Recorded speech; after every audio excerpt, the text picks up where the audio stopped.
how you doing? Welcome to another episode of Success Leaves Clues. I'm your host, Gary Brackett, and with me today, good friend of mine, fellow athlete, Stretch Thalley. Known him for a bunch of years. He just started a podcast, one of the hottest podcasts out in the city right now, Follow D Money Podcast. So I have him on my podcast, Success Leaves Clues, to tell us some of the clues that he's learned in the podcast game and also just learned in life, man. Right. What's up, Gary? How you doing, brother? Chilling, bro. So tell us a little bit. From LA. Yes, sir. Born in the 90s. Born in the 70s. Born in the 70s. Grew up in LA in the 90s. Grew up in the 90s. Yes, sir. So tell us about LA in the 90s. It's everything people thought about. Everything you see on TV, Menace to Society, Boys in the Hood. All those movies are true, bro. Like everything, growing up in high school in those years, I knew O-Dog. I knew AWACS. I knew all those people. You know, they just had different names. But it's a lot different. And you go from LA. I went from LA to South Dakota, and it's a complete different change. Yeah. You know. I would imagine so. Yeah, but LA was dope, man. It made me who I was today, who I am today. That's great. So just for a viewer just sitting down, so they can't like understand like why you get the name Stretch. But how tall are you? I'm 6'8". 6'8". Yes, sir. So 6'8". So like how did was your growth spurt? Like at what age were you like the 6'6" kid, like sixth grade, or like when did it like? I would say I was always kind of tall. Right. But from the 10th grade to the 11th grade, I went from 6'2" to 6'6". Yeah, so important years in hoop. Yeah, I grew 4 inches in like 5 months. Wow. So at 6'2", were you a ball handler at 6'2", or were you always back to the basket? I really wasn't a ball handler. So growing up in LA, man, I didn't even hoop a lot until like the 7th, 8th grade. Wow. Yeah, so I was on the streets, bro. Like, you know, and when I went to high school, it was like you had to play ball. Like, so I had a coach that made me play basketball. My cousins made me play, and I actually grew into the name Stretch. Wow. Yeah. Nah, that's dope. Yeah.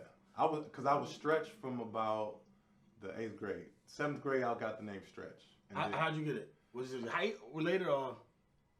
It was both. So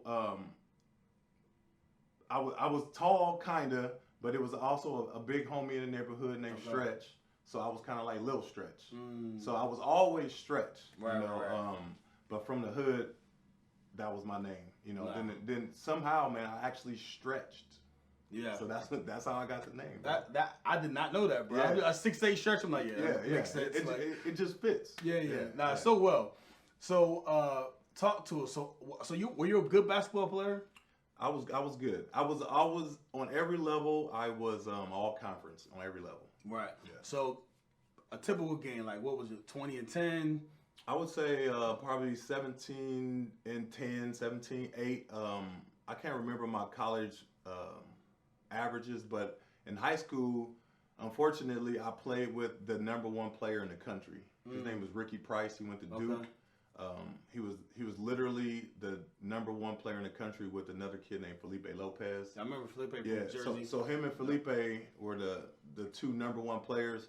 Ricky was the best on the West. Felipe was best on the East. But when it came down to the McDonald's All-American game, Ricky he won the dunk contest and he won the 3-point contest. Wow. Yeah. So after Duke, did he go to the? So Ricky got hurt or something at Duke. He got hurt. And then there was some kind of scandal at Duke, and he almost got kicked out. And he decided to stay at Duke. All his friends, all of us, told him to transfer because his career was going to be over, right? So Coach K allowed him to stay at Duke, and he pretty much rode the bench. Wow. After his sophomore year, and then his senior year, I remember Coach K started him for senior night, and that was it, bro. He didn't do nothing after that. Man. Yeah. But I think he's in Carolina right now, and he's running basketball camps and things like that. I think Red's doing pretty well. No, that's good. Yeah. Good thing. It's amazing. We all got. I tell people like, in my family, I was probably like the third best athlete. Yeah. So growing up, like I'm saying, in tough neighborhoods, like there was just a bunch of talented people that we were associated with. But like the difference is like the mental aspect, the discipline. Absolutely. There's a lot of guys who probably should have been professional athletes that just have that street mentality. Right. And it never. I mean, you have to be a chameleon in the world that we are in. Right. I can't be stretched from LA 24/7. Right. I can't even be it 10/8. Yeah. You know what I mean? Like, I can only be that when I'm in LA with the people that works for. And then I have to be Duane Thalley when I go work at Southwest or when I'm sitting next to you on a podcast. You know what I'm saying? So you got to flip the script as much as you can. No, that's amazing. So after South Dakota, you went overseas. Yeah. How's overseas life for a basketball player? I mean, it's it's the same as you would think, except there's language barriers. You got to learn so many things. The only thing is, you're not a superstar like you were in the NFL or the NBA. It's not the same. You know, you're playing a professional sport. You're working hard. You're doing what you dream to do, but you don't have family. You don't have commonality with the people around you. You don't speak the language. Like, I don't think I've ever learned another language. Wow. Which, you know, it's hard. You know, and back then they didn't have like Rosetta Stone. Right. Or the translation. You couldn't translate on your phone and all that. So there's language barriers, and for me, the difficult part was being away from family. No, it's amazing. Like, I finished my career. I just had my second son, man, and just being injured and the way I was interacting with my family, just like, yo, I can't rock like this and like give it all to the game and leave nothing for your family. Right. So it's amazing. So right now, how many children do you have? I have 3. I have a girl who's 16, Layla. Tyson, today is his birthday. Wow. Yeah, happy birthday, Ty. And he is 14 today. Sweet. And then Gunner is 4. Wow, I love the names. Yeah. So I named them after boxers. Ah. The first 2. So Layla is Layla Ali. Okay. And then Tyson, of course. And then Gunner is also one of my nicknames. So they call me Guns from back in LA as well. So I got 1,000 nicknames. Wow. Yeah, I got 1,000. So one of my nicknames is Guns. So Gunner is named after me. Wow, that's awesome. Yeah. So one of my nicknames back home was Debo. From Friday. So. Well, you look like Debo now. Boy got the traps all A couple incidents, you know what I'm saying, that I cannot confirm, bro. Hey, in the gym, man, you're just getting there, bro. You huge, dog. So quick question. So now transitioning, worked at Southwest. Yep. For a number of years. I've been at Southwest for 10 years. Wow. Yeah. And what's your role there? So my technical role is I'm an operations agent, which means I maintain weight and balance for our planes. I make sure that the planes fly safe with one engine. Like, my job is to make sure that if we lose one engine, that the plane flies safe with all its cargo and passengers. Wow. And that's my technical job. Yeah. Right. That's an important job. Yeah, I think it is. Yeah. They call us kind of the quarterback of the operation. Right. Yeah. So Southwest, man, amazing company. Thanks. Yeah, I agree. So what kind of values or what have you learned from your time at Southwest, just about how they run a company? I think weren't they like down one time and then they just came back roaring or something like that? And just the marketing and just the... I think we've always been high in the customer service and like always one of the top 5 businesses to work for, one of the top 5 Fortune 500 companies to work for. So when I was in high school, my mom worked for Southwest. Right. So I've always learned and I've always known that Southwest treats their employees like family. And those are some of the values that they use when they hire people. They hire people that are outgoing, who seem like they have a warrior spirit and like a servant's heart. So I'm really big into helping others and putting family first. So Southwest to me treats me like family. Wow. And it's been like that ever since before I worked at Southwest. I saw it when my mom worked there, and my sister's been there probably 20 years. I think my sisters work Wow. there. Yeah, so I transitioned from one job to Southwest, and I've been there for 10 years. Wow. The crazy thing is, you don't hear about families with companies for that long. Right, That's rare. right. And my mom just retired from Southwest. Yeah. Wow. Yeah, she just retired. Cause I remember, cause growing up, or like back in our day, right? It was like our families grew up and everyone worked at the factory, right? Yeah, Mom yeah, been there, a GM plant, or whatever it Yeah. was in your little town. Yeah. So it's amazing. Testament to them. Obviously, I think they do a great job of leading from the front with technology, Yeah. customer service, they're probably in a world of their own in terms of travel. Yeah. At that price point. Yep. But also just the ingenuity. The one thing I always was curious about, like how you get on their plane. Like, what's the secret sauce? Like, how do I get Right. A1, A2 Right. on my ticket? So, okay, there's different ways to get. There's one way to get A1, A2. So you can fly a lot. Okay. If you fly a lot, you automatically get into what they call the Business Select group, and that's Okay. the A1 through 15. Right. Okay, and also if you go to the airport and you have like a B45 or a C, you can go to the customer service desk and upgrade if A1 through 15 is available, and it's usually about $40. All right. So when you have that Business Select or you fly like you also get like a companion pass. Mhm. That means like a person actually flies free with you. Wow. Too. So I mean, a lot of people complain about our boarding situation at Southwest because a lot of people like assigned seats, so they know where they're sitting. They don't want to sit in a middle seat or something like that. But if you are flying out tomorrow at 3 Right. o'clock, then at 3 o'clock today, you should Log- in and register, like what they call it, Check in. check in Right. your flight, and it'll give you the first available from A15 on. Mm. Yeah, so that's the secret. Like, people always text me, like, they be like, Stretch, I got a B47. What can I do? I'm like, well, if I ain't at work, I can't help you. But Right. sometimes, I might slide you in Right. if I'm there. And like a lot of times people hit me up like, I'm in the gate area. You here? And I'm like, yeah, I got you, bro. Like, Yeah. I take care of you.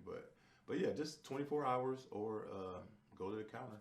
Nah, that's dope. So that's it. So you heard it here first. How to get the Southwest have like the glitches, like where you get like the cheap flight joints to Dubai, like. So we have our international flights are more like Caribbean, Okay. Mexico. We go to Costa Rica. Mm-hmm. We go to Jamaica. We don't really do any super international, not yet. I don't know if we plan on that, but Right. we have the best sales, bro. Like, it ain't no glitch. Like, literally, we'll have like a $39 sale. We'll have a $49 sale. We have a $59 sale where it's one way. So you end up paying less than $100 for a round trip ticket, and you don't ever pay for bags. So Yeah. I'm like really pumping up Southwest right now. Nah, you are, man. Shout out to Southwest. But they've been taking care of me for 10 years, bro. Yeah, 10 years. and your whole family, right? Yeah, my whole Mom, family. sisters, They so- take care of me. Yeah. Nah, that's Yeah. awesome. So now transitioning, obviously, how old are you now? 44. 44. So starting a podcast. Yes, sir. So what were your thoughts behind why you wanted to start a podcast? What kind of went through your mind in terms of getting it off the ground? So starting the podcast was it literally was not my idea. Mhm. I have a friend named Brad who, with the recent events of the past year, we would have conversations back and forth about race relations and things like that, and he would ask me these difficult questions, and we would have conversations. And one day, he kind of came up with this idea, like, would you ever have the conversation that you had with me in front of a camera or record it? And I was like, man, I never thought about that. And then he basically brought up my network of friends and everything from sports and all that. And he said, I'm sure you have conversations with your friends and they would talk to you. And he's like, have you ever heard of podcasts? And I said, yeah, man, I heard of them. And he said, you should do one. And I was like, I have no idea how to do a podcast. But he's a very technical, audio, visual kind of guy. He can build websites. He can start a podcast. He started my podcast. So he basically told me that if I would allow him, he would help me walk through this journey into starting a podcast. And Wow. that's what I did. So what have you learned like through the process? I learned that I did not know anything. I did not know what it took to put a product out for people to listen to. Yeah. Also, even just uploading a video to YouTube, I mean, it's a lot of work to do that. And I mean, branding, everything. It's a huge process. Also, hosting a podcast, you have to be able to manage a conversation. Right. You know, you kind of have things that you want to talk about, and you have a certain amount of time you want to talk about it in. So you have to actually learn how to control a conversation. Yeah. Which is you listen to this. It's funny because on some podcasts it's like, or not podcasts, the Clubhouse app. Are you on Clubhouse? I do. I listen to Clubhouse. I've never actually said a word on Clubhouse, but yeah. But it's crazy. Clubhouse is some podcasts where people are just talking. They're just like, all right, is there like a structure? Are we gonna get somewhere? I've heard some good Clubhouse. No, it's some great conversations. ones. It's some great ones. You gotta be careful. But sometimes they're just on. You'll get in a room. Y'all could just call each other. Like, this conversation is worthless. But definitely podcasts, it is strategic in terms of like getting the viewer something, right? They're spending their time, so they want to learn something. Yeah. In terms of what makes you unique. What's your value? What are they listening to? What are they going to listen to Gary Brackett for? Like, what are you getting out of this podcast with Stretch Thalley? Like, what am I going to take from this? Right. That's kind of like my approach to it. Who am I talking to Gary Brackett, and what are they going to learn when they turn off this when it goes off? I think one of the most impactful things is like, you don't rehearse. You just ask questions. I may like set it up. Like, we're gonna talk about this and that. So you ask a question and like you have to give me your raw answer, right? Yeah, it's raw. But even like being on podcasts, I think I can still remember our episode when you asked me like, yo, what's your title? Yeah. Like, what do you want to be called? Like Super Bowl champ? Yeah. And they were just like, I never got like. But you killed that answer. Yeah. Yeah. You said coach. You want to be coach. Yeah. That's it. Yeah. But it's just amazing, like the stuff. So what have you found, or what question have you asked someone that are you surprised most by the answers? Bruh. The first one that comes to my mind, because I always ask a wild question at the end of my show. Like, my last question is always something off the wall. Right. And I talked to a guy who was a country singer named Clayton Anderson. Mm-hmm. And my question to him was, if he had to pick one fast food restaurant to eat for the rest of his life, what would he pick? And I mean, there's a lot to choose from. Yeah. There's a whole bunch to choose from. And this dude said Long John Silver's. I don't think I ever ate at Long John Silver's. This dude thought about it. He said, people might laugh at me. He said Long John Silver's, bruh. It's gonna take him half his life finding them. Yeah, he was pumped about they hush puppies, and yeah, man. Have you had Long John? Shout out Clayton Anderson. Oh, great concert this weekend. Oh, yes, I've had Long John Silver's. I don't remember it though. Like, yeah, I don't eat it like that. Yeah. When I want fish, I go to the hood and get the good, get me some perch or some red snapper, bro. Like, right. Yeah. So in terms of like your schedule, like someone out there, they want to get a podcast, they want to have their voice heard. Talking to guests, like what advice would you give them when talking to guests? Like what should they be mindful of in terms of that interaction? It's very important to do research. The internet is your best friend. Also, because you're not going to know everybody. Right. You can have conversations with people you know, but the people who you don't know, it's very important to research with enough time. If you give yourself enough time and write a script. What I do is, let's say I have a podcast next week, and I know who my guest is.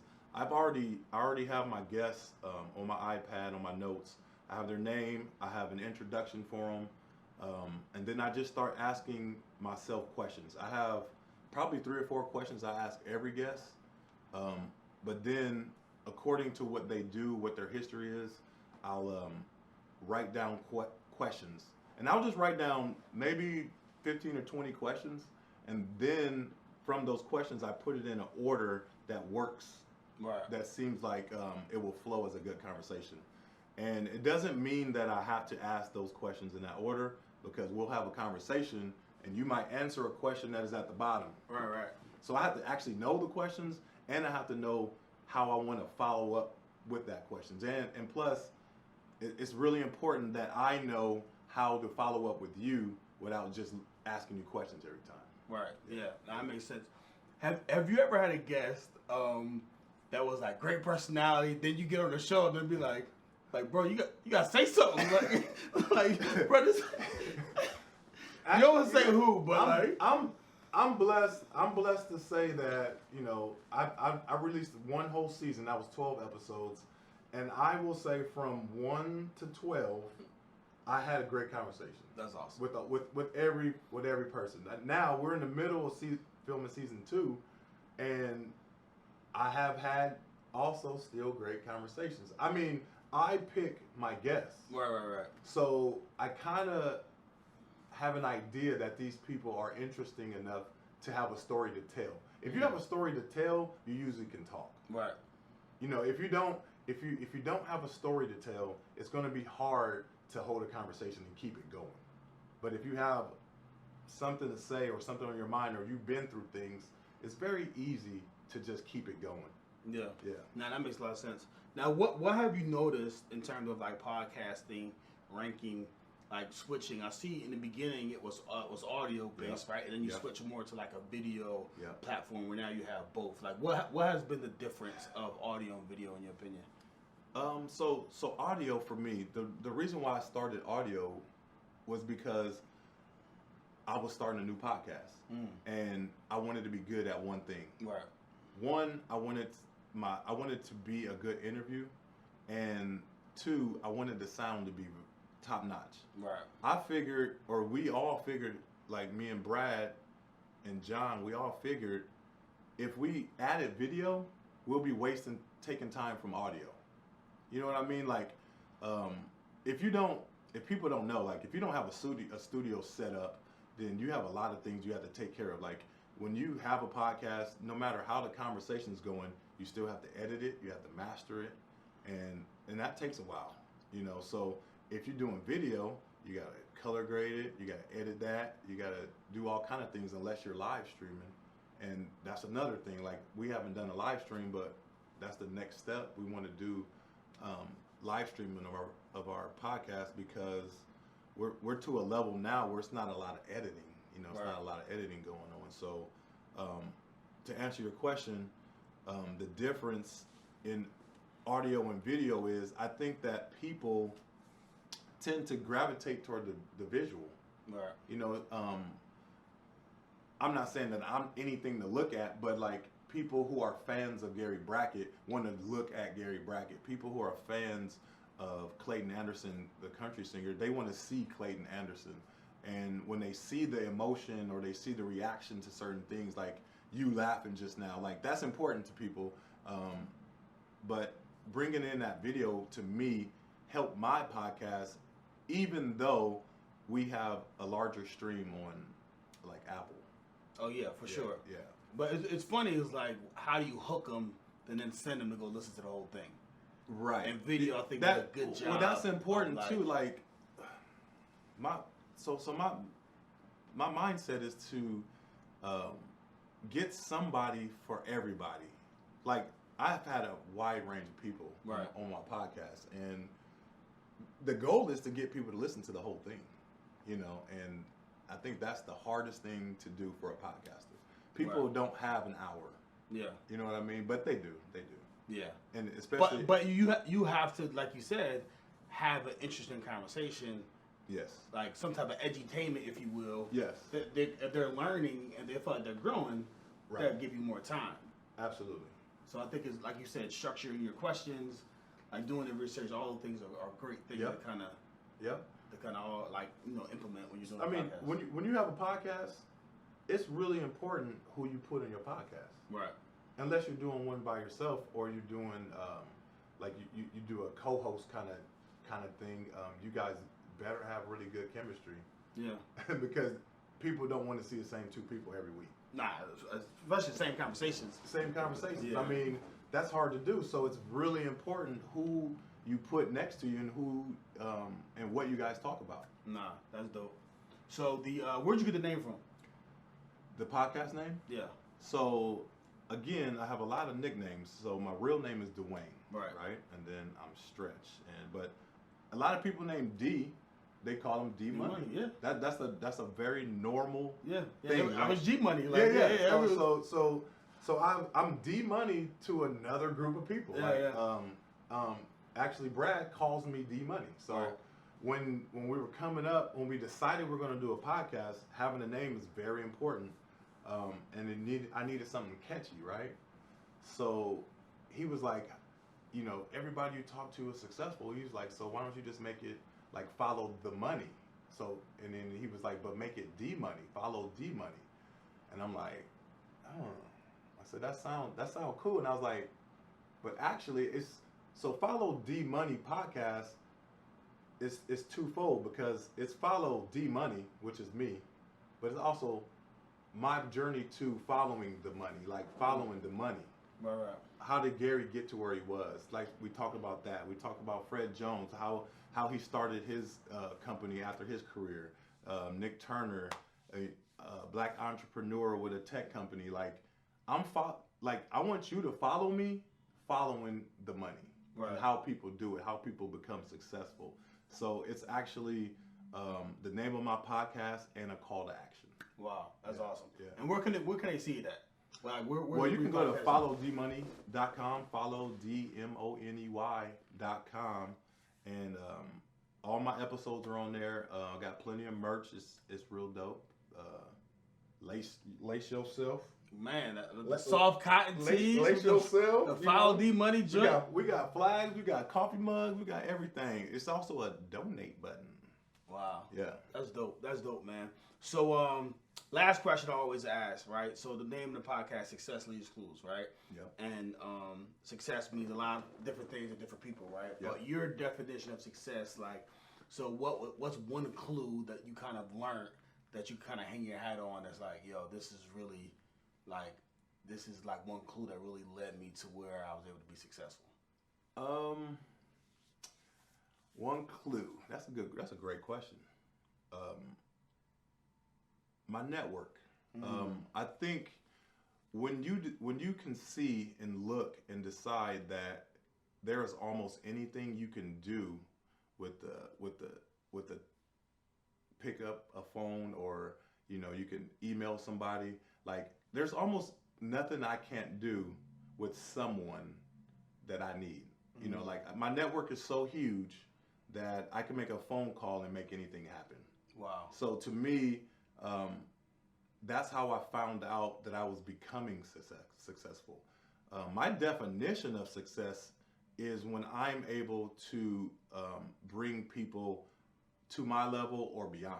Wow. That's what success is to me. Like, I don't think that being able to take care of my family is successful, because that's something that I have to do. Right. Anything that you have to do is not success. That's what you have to do. Right. To me, success is beyond that. Mm-hmm. So if I can bring somebody up to my level and push them higher, that is success. That's awesome. Yeah. That's awesome. That's powerful. It was a great book. It was entitled "Dig Your Well Before You're Thirsty." Oh, okay. And I see, like, most people with a powerful network, they got there from serving. Right. And digging your well before you're thirsty. And now, art of fruition, like, getting dope people on your podcast. Yeah. Right. Just a testament to the work that you've been putting in. Absolutely. And all the wells you've been digging, right? Right. So congratulations, man. So Thank you. Follow D Money Podcast, Please. Season 2. Check my man out. Definitely like and share this podcast with your friends, and leave a comment if you have a question that you have with D Money. And next time I have him on, I would definitely get an answer for you. All right, y'all take care. Check us out on the next episode.